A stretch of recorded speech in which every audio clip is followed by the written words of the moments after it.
ہوتی تو دماغ میں ہے, لیکن اس دماغ کا سب سے پہلا اثر کہاں پڑتا ہے؟ دل پہ. جب بھی آپ غمزدہ ہوگے یا خوش ہوگے, دل کی دھڑکن آپ کی چینج ہو جائے گی, خوشی میں الگ ٹائپ کی اور غم میں الگ. اس لیے لغت میں بھی, قرآن میں بھی, حدیث میں بھی خوشی اور غمی کا محل دل کو بتایا گیا, کیونکہ پہلا اثر کس پہ پڑتا ہے؟ دل پہ. اس کی مثال ایسے ہے, ہم سوتے ہیں تو دماغ سوتا ہے, لیکن ہم کیا کہتے ہیں؟ آنکھیں سو رہی ہیں, کیونکہ دماغ جب سوتا ہے تو سب سے پہلے اثر کس پر آتا ہے؟ آنکھوں پہ آتا ہے. آنکھوں, لہذا لغت جو ہے نا, اہل لغت وہ آنکھوں کی طرف نسبت کرتے ہیں. آنکھ دیکھ کے پتا چلتا ہے کہ سو رہا ہے کہ جاگ رہا ہے, حالانکہ سوتا تو دماغ ہے. دماغ کون دیکھ رہا ہے بھائی؟ نظر کیا آ رہی ہیں؟ آنکھیں. جیسے ہی دماغ سوئے گا سب سے پہلے آنکھیں کیا ہوں گی؟ بند. سب سے پہلا اثر آنکھوں پہ پڑتا ہے. کبھی نہیں آپ نے دیکھا ہوگا بندہ سو رہا ہے اور آنکھیں کھلی ہوئی ہیں اس کی, ڈر جائے آدمی, بھاگ جائے وہاں سے. تو جب ہم دماغ سے کچھ سوچتے ہیں, غم ہوتا ہے, خوشی ہوتی ہے, اس کے اثرات سب سے پہلے کہاں پڑتے ہیں؟ کہتے ہیں نا دل. تبھی دنیا میں محبت میں, نفرت میں مثالیں کس کی دی جاتی ہیں؟ دل کی. تو قرآن بھی چونکہ ایک زبان میں نازل ہوا ہے نا, تو قرآن نے بھی دل ہی کی طرف نسبت کی ہے. تو اب یہ دل جو ہے نا, دل یہ ہے دلوں کا, یہ ہے جسم کا بادشاہ. تو خوشی کا محل, جہاں خوشی محسوس ہوتی ہے, وہ جگہ کیا ہے؟ بولو, دل. آپ خوشی کے اسباب اختیار کرنے کے لیے کبھی زبان کو لذت دیتے ہیں اچھے کھانے کھا کے, وہ بھی جاتی ہے, دل میں خوشی محسوس ہوتی ہے. کبھی ہاتھوں کو لذت, کبھی نظر کو لذت, کبھی کانوں کو لذت, گانے سن رہے, تھرتھرا رہے. کمال کی بات یہ ہے کہ اللہ نے یہ سارے اعضاء آپ کے اختیار میں دے دیے. آپ اپنے ہاتھ کو جدھر چاہیں گھمائیں, آنکھوں کو جدھر چاہے گھمائیں, زبان سے جو چاہیں بولیں, جو چاہیں کھائیں. لیکن جو جہاں سے ان تمام اعضاء کو اپنی چاہتوں میں استعمال کر کے جو خوشی حاصل ہوتی ہے, محسوس ہوتی ہے, وہ ہوتی کہاں ہے؟ دل میں. وہ آپ کے کنٹرول میں اللہ نے رکھا ہی نہیں ہے. وہ آپ کے کنٹرول میں اللہ نے, بولو, رکھا ہی نہیں ہے. تو حکیم اختر صاحب رحمہ اللہ تعالیٰ فرمایا کرتے تھے کہ اللہ ہے بادشاہ. بادشاہ جب کسی ملک پہ چڑھائی کرتے ہیں تو ان کا ہدف چپڑاسی اور گلی کے جمعدار نہیں ہوتے. بادشاہوں کا ٹارگٹ بادشاہ ہوتے ہیں. سمجھ میں نہیں آ رہی بات؟ میرا خیال ہے بادشاہوں کا ہدف کیا ہوتا ہے؟ بادشاہ ہوتے ہیں. وہ دائیں بائیں جانے کی کوشش, کبھی بادشاہ نے دیکھا کہ بادشاہ نے کسی ملک پہ چڑھائی کی ہو اور اپنے فوجیوں سے کہا کہ بادشاہ اور وزیر کے علاوہ جتنے جو گلی محلے میں جمعدار گھوم رہے ہیں سب کو گرفتار کر کے لے آؤ. وزیر بولیں گے بادشاہ سلامت, کیا ہو گیا؟ وہ ان کا کیا لینا دینا ہے یار؟ گرفتار اگر کرنا ہے تو آپ ہمارے ذمہ کام لگائیں, ان کے آرمی کے چیف کو گرفتار کریں ہم, آپ ان کے جو کمانڈر ہے اس کو گرفتار کریں, گورنر کو گرفتار کریں, اور آپ تو ہمیں آرڈر کریں کہ ہم بادشاہ کو گرفتار کر کے لائیں. آپ آرڈر تو کریں. بادشاہوں کی سوچ نیچی ہوتی ہے یا اونچی ہوتی ہے؟ تبھی اسلامی سلطنت میں جتنے بادشاہ گزرے سب کی 4 بیویاں. استغفر اللہ, پھر ٹاپک دوبارہ آ گیا. یہ دفعہ کوشش کرتا ہوں. اس سے پتہ چلتا ہے کہ جن کی 4 بیویاں ہوتی ہیں ان کی سوچ کیسی ہوتی ہے؟ بادشاہوں والی ہوتی ہے. چاہے خود بادشاہ نہ بھی ہوں, گھر میں غلام ہو جائے, استغفر اللہ, پھر دوبارہ سچ نکل رہا ہے, یعنی چاہے وہ بادشاہ نہ بھی ہوں, گھر میں بھی اچھی زندگی گزار رہے ہوں, لیکن بادشاہ نہ بھی ہوں, لیکن سوچ کیا ہے ان کی؟ اب دیکھو چپ ہو گئے نا. سوچ کیا ہے؟ بادشاہوں. اس لیے شوق 4 کا رکھو. 4 کا شوق رکھنا اس کی علامت ہوگی, اس کی علامت ہوگا کہ تمہاری سوچ کیا ہے؟ بادشاہوں والی سوچ. سوچ تو اچھی رکھو نا میرے بھائی. تو حضرت حکیم اختر صاحب فرمایا کرتے تھے کہ بادشاہ جب ملک پہ حملہ کرتا ہے تو اس کا ہدف کیا ہوتا ہے؟ بادشاہ ہوتے ہیں. تو آپ سکون کے لیے جتنی کوششیں کر لو, اللہ جو آپ پہ اٹیک کرے گا نا, اللہ جو قبضے میں لے گا, وہ جسم کے بادشاہ دل کو قبضے میں لیتا ہے. اللہ کہتے ہیں تو خوشی اور راحتوں کے اسباب اختیار کر لے, دوں گا نہیں, کیونکہ دل کس کے کنٹرول میں ہے؟ دل میں نے. آنکھیں تیرے کنٹرول میں دے دی ہیں, ہاتھ تیرے کنٹرول میں دے دی ہیں, دل میرے کنٹرول میں ہے, یہاں سکون آنے نہیں دوں گا, کچھ بھی کر لے یہاں نہیں سکون آنے دوں گا میں تجھے, یہ میرے ہاتھ میں. یہاں اسی کے سکون آئے گا جو کس کو خوش کرے گا, اللہ کو. اس کے دل میں سکون کی بالٹیاں اللہ بھر بھر کے ڈال دیتے ہیں.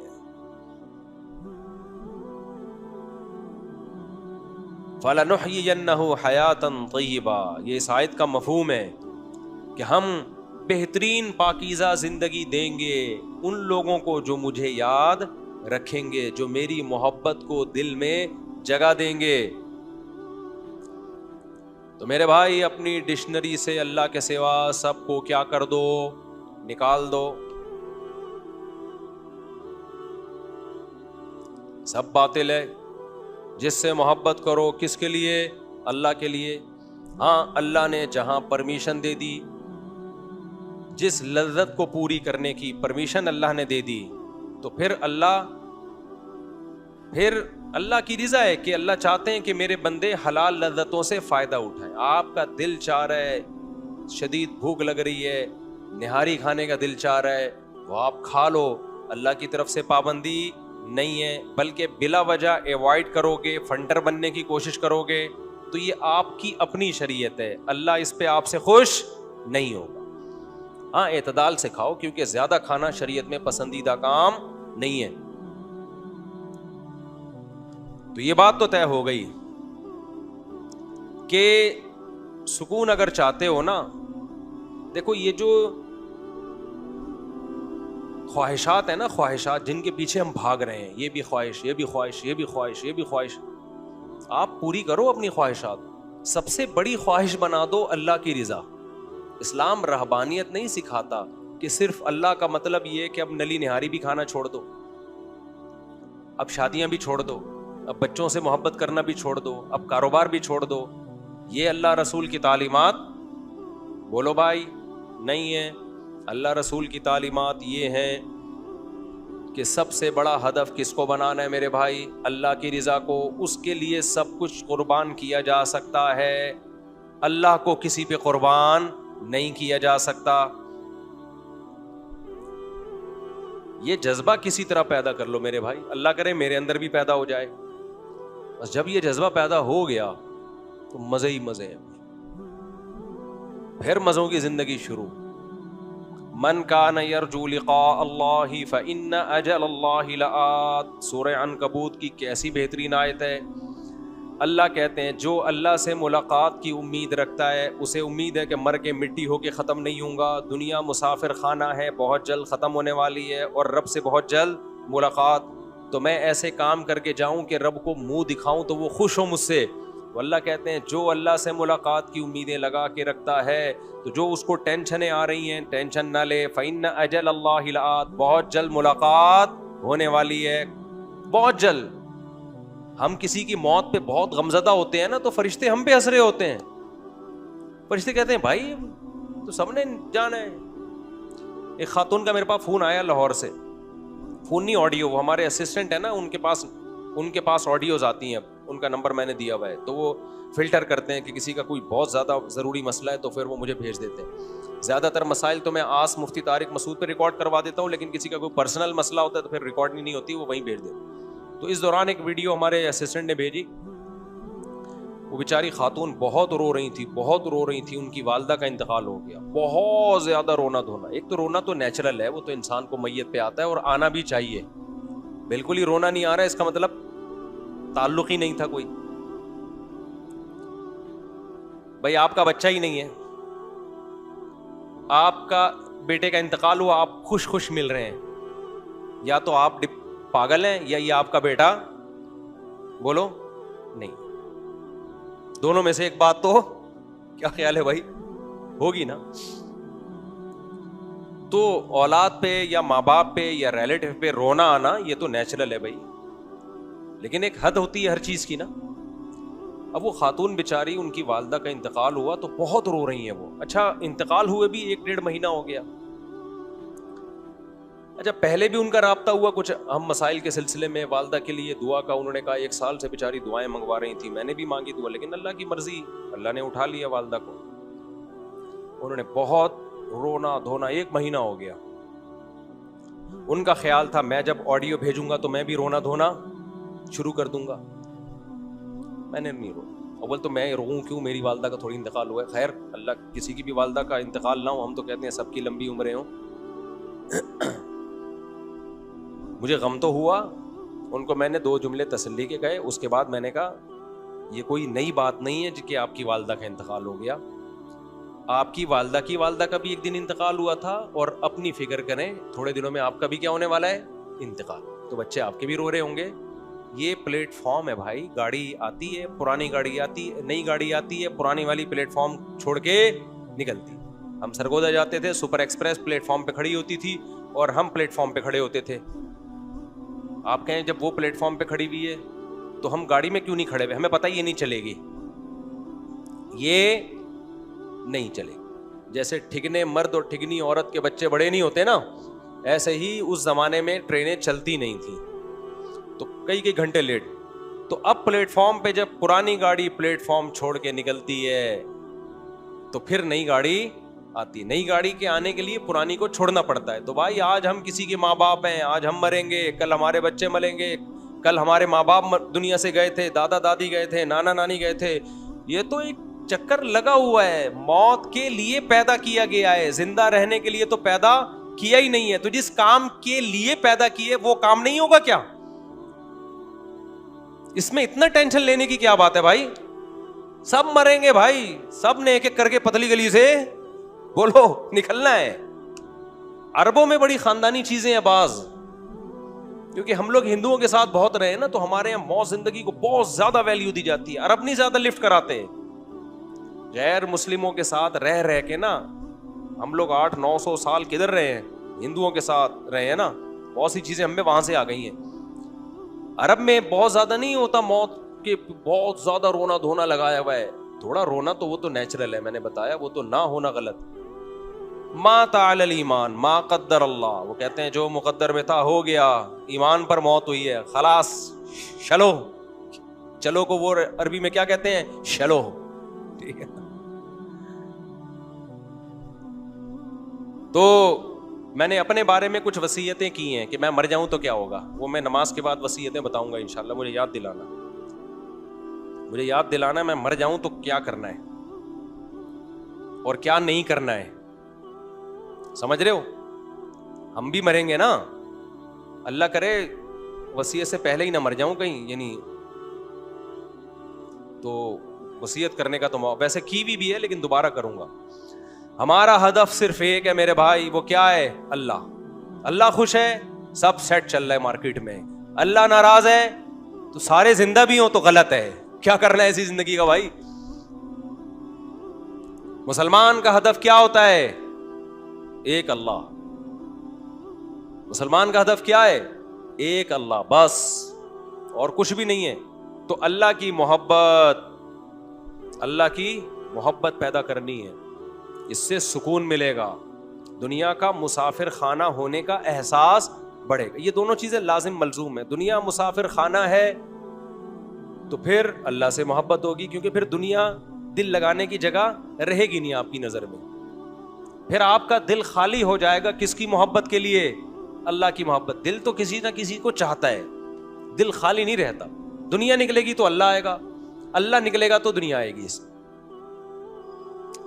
سمجھ رہے ہو کہ نہیں سمجھ؟ اب جن کے دل میں اللہ کی نہیں ہے محبت, ان کے دل میں دنیا کی ہوس ہے, دنیا کی محبت کے گٹر ابل رہے ہیں ان کے دلوں سے. یہ بھی مل جائے, یہ بھی مل جائے, یہ بھی مل جائے, یہ بھی مل جائے. اور یہ یاد رکھو, یہ جو آج کل میں بار بار کہتا ہوں 2 بچے ہی اچھے تاکہ وہ تربیت یافتہ ہوں, یہ بھی دنیا کی محبت ہے. تربیت مقصد نہیں ہوتی, کماؤ پوت بنانا مقصد ہوتا ہے. اس کو کہہ رہے ہو ایکچولی 2 بچے ہوں گے, ایک ڈاکٹر بنے گا, ایک انجینئر بنے گا. مقصد کیا ہے؟ کما کے لائے گا. تو یہ باپ ہی کی تربیت نہیں ہے, ماں ہی کی تربیت نہیں ہے, تو بچے کی تربیت کہاں سے ہوگی؟ تربیت یہ نہیں ہے. تربیت ہے انسان کا بچہ بنے, بھلے ٹماٹر بیچے, رکشے والا بنے, لیکن ایماندار ہو. اسلام میں تربیت کا مفہوم وہ نہیں ہے جو ہمارے سیکولر اور لبرل طبقے کی نظر میں ہے. اسلام میں غربت کوئی عیب بولو نہیں ہے, عیب ہی نہیں ہے غربت. عیب ہوتی تو ہمارے نبی غریب کیوں ہوتے؟ ہمارے نبی نے دعا مانگی, اللہم اشرنی فی المساکین او کما قال صلی اللہ علیہ وسلم، اللہ قیامت کے دن میرا شمار مسکینوں میں کرنا، مساکین میں مجھے اٹھانا. ہاں وہ غربت عیب ہے جو آپ کی سستی اور کاہلی کی وجہ سے، جس میں دوپہر 2 بجے ناشتہ ہو رہا ہے، پھر جاب تلاش کرنے کے لیے نکل رہا ہے. یہ والی غربت یقیناً کیا ہے؟ عیب ہے. اللہ کی طرف سے غربت ہے، اور زیادہ تر اللہ ہی کی طرف سے ہوتی ہے میرے بھائی. ہر ایک کو اللہ امیر بنائے گا ہی نہیں. اللہ نے کہا ہے کہ لِيَتَّخِذَ بَعْضُهُمْ بَعْضًا سُخْرِيًّا، میں سب کو امیر نہیں بناؤں گا، کچھ کو امیر بناؤں گا کچھ کو غریب، تاکہ امیروں کا کام بھی چلتا رہے. سارے امیر ہو گئے، سب کی فیکٹریاں کھل گئیں، تو ملازم امپلائی کون ہوگا؟ لیبر کا کام کون کرے گا؟ ابے سب نہیں کمپنیاں کھول کے بیٹھ گئے تو کمپنی کے لیے تمہیں ملازم کہاں سے ملیں گے؟ یہ تو اللہ کا نظام ہے. مالدار لوگ تھوڑے رہیں گے، پھر متوسط اور زیادہ، غریب سب سے زیادہ رہیں گے. دیکھو فوج میں آفیسر رینک جتنا اوپر ہوتا چلا جائے گا نا تو اس کی تعداد اتنی کم ہوتی چلی جائے گی. لیفٹیننٹ بہت زیادہ، کمیشن آفیسر سب لیفٹیننٹ سے شروع ہوتا ہے، تو سب لیفٹیننٹ سب سے زیادہ، پھر اس سے کم لیفٹیننٹ، پھر اس سے کم میجر، میجروں کی تعداد اور کم ہوتی ہے نا، پھر کرنل اس سے بھی کم. تو جتنا اوپر جائیں گے پھر آخر میں سب سے بڑا چیف آف آرمی وہ ایک ہی ہوتا ہے، اور جتنا نیچے آئیں گے تو یہ تعداد بڑھتی چلی جائے گی. یہ اللہ کا بنایا ہوا نظام ہے کہ بہت مالدار تھوڑے سے ہوں گے، پھر تھوڑے زیادہ مالدار، پھر، اور غریبوں کی تعداد ہمیشہ سب سے پوری دنیا میں زیادہ رہے گی. اور جس کی تعداد سب سے زیادہ ہے آپ ان کو برا بھلا کہنا شروع کر دو تو اس کا مطلب کھوپڑی صحیح کام نہیں کر رہی ہے. تو اب میں آپ سے ایک بات عرض کروں گا. دیکھو یہ تو طے شدہ حقیقت ہے، اللہ کی محبت کے بغیر دل اللہ کے ہاتھ میں، دل میں آپ سکون پیدا نہیں کر سکتے، یہ ناممکن ہے. اور یہ کس کے ہاتھ میں ہے؟ بادشاہ نے کنٹرول کس کا کیا ہوا ہے؟ جسم کے بادشاہ، کائنات کے بادشاہ نے کنٹرول رکھا ہوا ہے جسم کے. اللہ کہتے ہیں کہ تو جو مرضی کر لے، خوشیوں کے جتنے اسباب اختیار کر لے، دل کس کے ہاتھ میں ہے؟ میرے ہاتھ میں. جب چاہوں گا گھما دوں گا. تبھی آپ نافرمانوں کا دیکھو، کہہ رہے ہیں یار کوئی ٹینشن کی وجہ ہی نہیں ہے، پھر بھی پتہ نہیں کیا مصیبت ہے یار. ایک لاشعور میں ایک عجیب سا خوف ہے، ہر وقت ایسے رہتے ہیں. یہ تو وجہ کیا ہے؟ اللہ تعالیٰ جدھر کو چاہے گھماتے رہتے ہیں اس کو. اللہ کہتے ہیں ٹھیک ہے تو زور لگا لے. جیسے کسی ڈاکٹر نے آپ کو دوا دی، آپ ڈاکٹر کی دوا نہیں لے رہے، آپ کہہ رہے ہیں میرے پاس ایک نسخہ ہے میں وہ کوٹ کے بناؤں گا. اب ڈاکٹر کہہ رہے بھائی اس میں یہ تیرے جو نسخہ ہے نا دیسی، اس میں یہ نقصان دہ چیز ہے، یہ نقصان دہ چیز ہے، ڈاکٹر حکیم سب منع کر رہے ہیں. آپ نے کہا نہیں، تو وہ کیا کہیں گے؟ ٹھیک ہے بھائی تو بسم اللہ کر، تجربہ کر کے دیکھ لے، لیکن مرے گا تو میرے پاس نہیں آنا. یہی ہوگا کہ نہیں ہوگا؟ تو اللہ میاں بھی کہتے ہیں ایک کامیاب زندگی کا نسخہ میں نے بتایا ہے، لیکن تم میرے بتائے ہوئے طریقے پہ یقین نہیں کر لے، اخپل طریقہ اختیار کر رہے ہو. اللہ کہہ رہے ہیں پھر ٹھیک ہے اختیار کر لو. دل کس کے ہاتھ میں ہے؟ دل تو ہمارے ہاتھ میں ہے. آپ کا بچہ غیر قانونی طریقے سے سعودی عرب بھاگا کسی کمپنی میں جاب کے لیے، آپ نے منع بھی کیا، ڈنکی لگا کے کیا، منع کر رہے ہو نہیں جا رہا، ہر طرح سے سمجھا دیا، آپ سے ناراض ہو کے نہیں جی نہیں ماننی باپ کی. کمپنی جہاں جا کے جاب کرنی ہے اس کا اونر آپ کا دوست ہے، تو آپ کیا کہتے ٹھیک ہے چلا جا بھائی. کمپنی کس کے کنٹرول میں ہے؟ میرے کنٹرول میں، میں جاب ملنے ہی نہیں دوں گا تجھے. تو اللہ میاں بھی کہتے ہیں تم سکون اور خوشیوں کے جتنے اسباب اختیار کر لو. اسباب اختیار کر سکتے ہو، جہاں سکون آئے گا جسے دل کہا جاتا ہے وہ کس کے کنٹرول میں ہے؟ وہ میرے کنٹرول. میں جدھر کو چاہوں گا گھما دوں گا. ساری اسباب ہو کے بھی خوشی نہیں ملے گی تمہیں. اب میرے بھائی ایک بات یہ طے ہو گئی ہے نا، میں ہمیشہ اس ٹاپک پر بیان کر کے آخر میں جو اصل موضوع ہوتا ہے اس پہ ٹائم ہی ختم ہو جاتا ہے. کتنا ٹائم ہو گیا؟ 2:24 ہو رہے. بس بات کو سمیٹتا ہوں میں. دیکھو یہ تو طے شدہ حقیقت ہے کہ اللہ کے علاوہ اللہ سے محبت سب سے غالب رکھنی ہے. یہ اس کائنات کا مقصد ہے. اب وہ محبت پیدا کیسے ہو؟ وہ محبت، اس کے لیے بہت سارے طریقے علماء بزرگان دین اختیار کرواتے ہیں. اب لوگوں نے بزرگوں سے تعلق ہی چھوڑ دیا تو نتیجہ کیا نکلا کہ جہاں دیکھو ہر چیز اس کی مارکیٹ سے ملتی ہے نا. کیا خیال ہے؟ خوشبو خریدنے کے لیے قصائی کی دکان پہ جاؤ گے یا خوشبو کی مارکیٹ میں جاؤ گے آپ؟ جلدی بات میں 2 منٹ میں سمیٹ رہا ہوں. خوشبو خریدنے کے لیے خوشبو گوشت کی مارکیٹ سے ملے گی یا خوشبو کی مارکیٹ سے؟ مچھلی آپ نے خریدنی ہے, ٹماٹر والے کے پاس چلے گئے کہ مجھے مچھلی چاہیے, وہ کہے گا پہلے آپ کو ڈاکٹر چاہیے جو آپ کے دماغ کا علاج کرے, مچھلی چھوڑیں آپ, پہلے ڈاکٹر کے پاس جائیں. تو اسی طرح اللہ کی محبت کن سے ملتی ہے؟ ان لوگوں سے ملتی ہے جن کے دلوں میں اللہ کی محبت ہو اور وہ اس محبت کو بانٹ رہے ہوں. قرآن کے الفاظ دیکھو, الرحمن فاسأل بہ خبیرا. سورہ فرقان میں اللہ تعالیٰ نے اپنی قدرت بیان کی.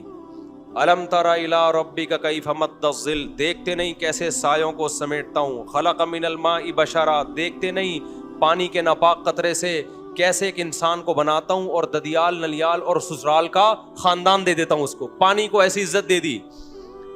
دیکھتے نہیں آسمان سے کیسے پانی برساتا ہوں. وَلَقَدْ صَرَّفْنَاهُ بَيْنَهُمْ, پانی ایک جگہ برستا ہے, نہروں اور چشموں کے ذریعے پھیلتا پوری دنیا میں. مرج البحرین ھذا عذب فرات, دیکھتے نہیں میٹھے اور کھارا پانی کیسے ایک ساتھ چلتا ہے. وجعل بینہما برزخا وحجرا مہجورا, کیسی دیوار درمیان میں کھڑی کر دی, نہ کھارا میٹھے میں جا رہا ہے اور نہ میٹھا کھارے میں جا رہا ہے. وَلَهُ الْجَوَارِ الْمُنشَآتُ فِي الْبَحْرِ كَالْأَعْلَامِ, پانی کا کام ہے ڈبونا. دیکھتے نہیں اتنے بڑے بڑے جہاز کتنے ٹنوں من مال لے کے سمندر کی پشت پہ تیرتے ہوئے سفر کرتے ہیں. دیکھتے نہیں اس نے تمہارے لیے کیسے اولاد کو پیدا کیا. دیکھتے نہیں انظروا الی ثمرہ اذا اثمر, دیکھتے نہیں انار کو کیسے دانے اس میں نکلتے ہیں, گوبر پانی اور مٹی کے ملاپ سے کیسا خوشنما درخت بنتا ہے اور کیسا خوبصورت پھل. اللہ اپنی قدرت بیان کرتے کرتے کہتے ہیں الرحمن, رحمان کے بارے میں اگر تم نے پوچھنا ہے سائنسدانوں سے مت پوچھو, وہ انار میں الجھا دیں گے, وہ دودھ میں الجھا دیں گے, وہ بارش کے پروسیس میں الجھا دیں گے, وہ تمہیں مادی چیزوں میں الجھا دیں گے.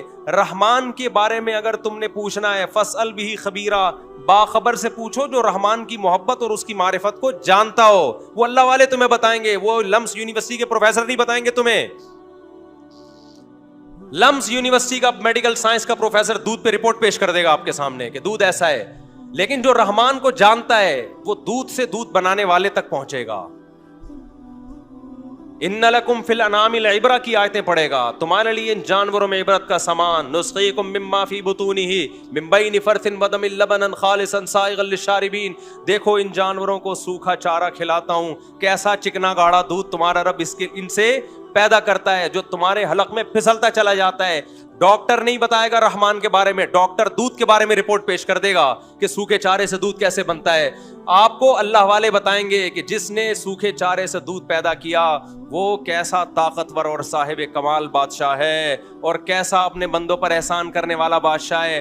دودھ تو صبح و شام پی رہے ہو, دودھ پلانے والے سے محبت کیوں نہیں کر رہے؟ اس کے کہنے پہ حی علی الصلاح جب وہ اذان کہلواتا ہے مسجد میں سجدہ کرنے کے لیے کیوں نہیں آتے؟ اس کے کہنے پہ نظر کی حفاظت کیوں نہیں کرتے؟ اس کے کہنے پر ماں باپ کے سامنے ماں باپ کی کڑوی کسیلی کو برداشت کیوں نہیں کرتے؟ تو یہ باتیں تمہیں ڈاکٹر, انجینئر, پروفیسر نہیں بتائیں گے. یہ باتیں تمہیں کون بتائے گا؟ وہ بتائے گا جو رحمان کو پہلے سے جانتا ہو, جو اس کے دل میں رحمان کی محبت ہو. تبھی اللہ کہتے ہیں الرحمن فاسأل بہ خبیرا, رحمان کے بارے میں پوچھنا ہے سائنسدانوں سے مت پوچھو, سیاستدانوں سے مت پوچھو. رحمان کا انٹروڈکشن وہ کروائیں گے جو رحمان کو جانتے ہیں. نہیں آ رہی میرا خیال ہے بات سمجھ میں؟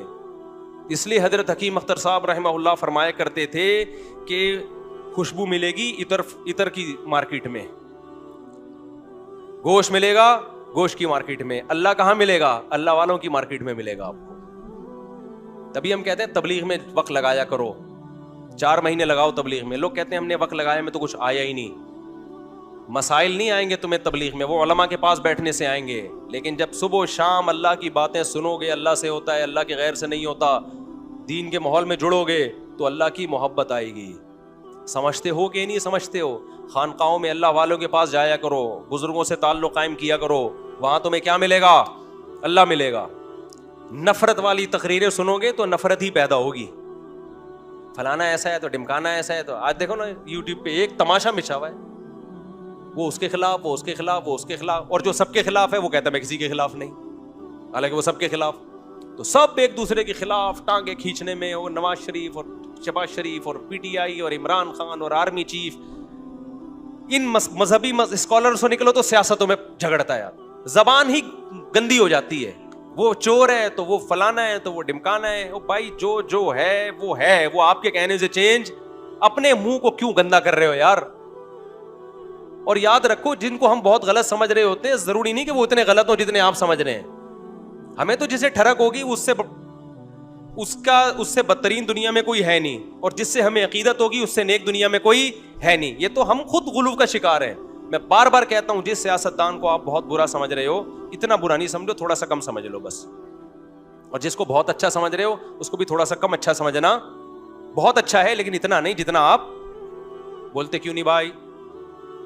جس سیاستدان کو آپ بہت برا سمجھ رہے ہو ہوگا برا اتنا نہیں جتنا آپ سمجھ رہے ہو. جس کو بہت اچھا سمجھ رہے ہو ہوگا بہت اچھا اتنا نہیں جتنا آپ نے سمجھنا شروع کر. اعتدال میں لے کر آؤ میرے بھائی. ہمارے مسائل یہ نہیں ہیں، اصل ہمارے مسائل کیا ہیں؟